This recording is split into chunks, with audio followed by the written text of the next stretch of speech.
Good evening, troopers. How's everybody doing? Right, so, hang on, let me get this right. I've just finished watching the restored international cut of Superman 2, Disc 1 and Disc 2.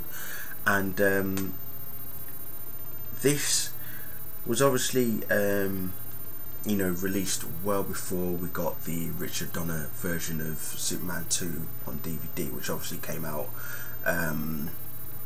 a few months after Superman Returns was released in the cinema.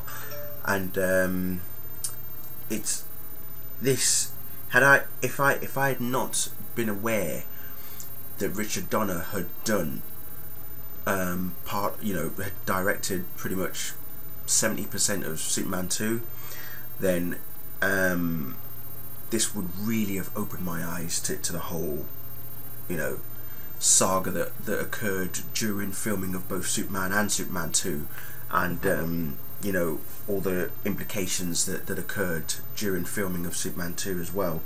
And as I say, with this particular version, there is a you have what's known as the Richard Donner guide, the movie guide, where you get like you're being informed of each scene as to which director filmed said scene.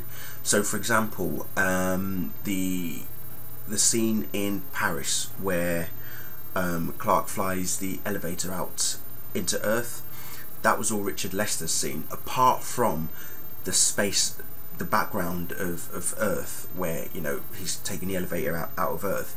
That's taken from Richard Donner's Superman film. There's the scene after Clark has become human, the car driving along the freeway, the highway. That's actually taken from Superman the movie, where it's the remote controlled car. So it's like all sections have been mixed up onto this one particular film. I mean, but if you watch the normal Superman 2, the original Richard Lester version, you would not even, there will be some bits you'll recognise from like the first movie, but there are scenes that have been deliberately taken from Richard Donner's version of Superman 2 and put into Richard Lester's version. I mean, it even tells you in the movie, as you're watching it, that certain shots were deliberately stolen. There's even a cameo by Richard Donner, by the way, in the film. If you can guess at what point he appears in the film, then then you've obviously seen the film. But I have to admit, even I didn't notice that beforehand until it was actually mentioned as I was watching this film. And I have to say, this really has opened my eyes now.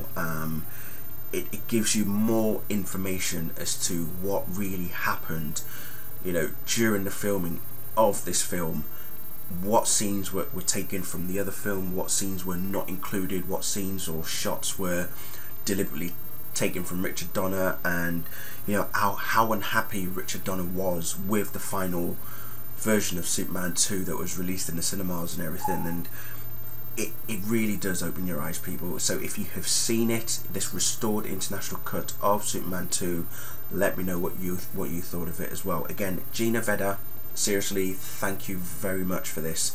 I've still got let's have a look. I've still got Superman 3 extended edition to watch, and then there's another Superman 2 in there as well, another version of Superman 2. So I'll be watching Superman 3 next week, and then the week after I'll do the other Superman 2, or I might just do Superman 2 next week and then Superman 3 afterwards. But as I say, people, honestly, if you're lucky enough to have got a copy, let me know what you thought of it. But yeah, and there was even sections of like Lex Luthor, for example. Gene Hackman, obviously, his particular scenes were filmed by Richard Donner, but there are some scenes that they used a double, and they had someone try and imitate the voice of Gene Hackman as Lex Luthor as well, which in essence, in all honesty, you can actually tell the difference. And obviously with the fact that Marlon Brando wasn't in this movie as well, there are sections of the film of where you can see that Brando has actually been deliberately cut out, like the very, very opening sequence where Zod, Non and Ursa in the fortress, the bit where the council are all announcing them as being guilty. Well, when it pans out to the three of them, and you know you've got Brando standing in like the left hand corner of the screen, well, they've completely blocked him out.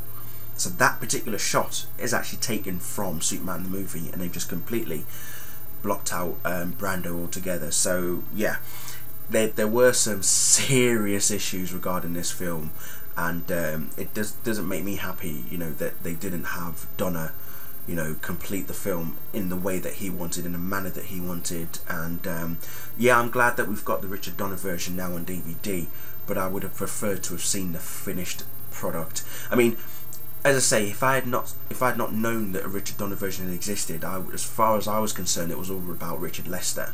But when I heard that a Richard Donner version had been done, that Richard Donner initially made Superman 2 alongside Superman the movie, I got to thinking, well, what exactly does that film look like? You know, and if I'd have seen this well before I got the Richard Donner version on DVD, then I would have been like, right, where can I see certain shots, like, you know, where Lois figures out that Clark is Superman. You know, she's drawing the you know, she's doing Clark Kent over the Superman picture in the newspaper. She's putting the hat, the glasses, and the jacket and the suit, and you know, she's hinting, you know, that we should fly over to Niagara Falls. You know, it'll be super kind of thing.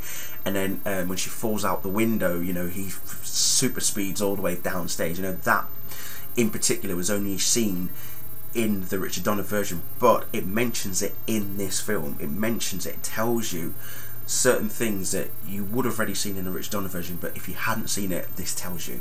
Okay, this already tells you. But wow, that's all I'm going to say. Wow. So yeah, seriously, let me know what you all thought, and yeah, thanks for watching. Good night.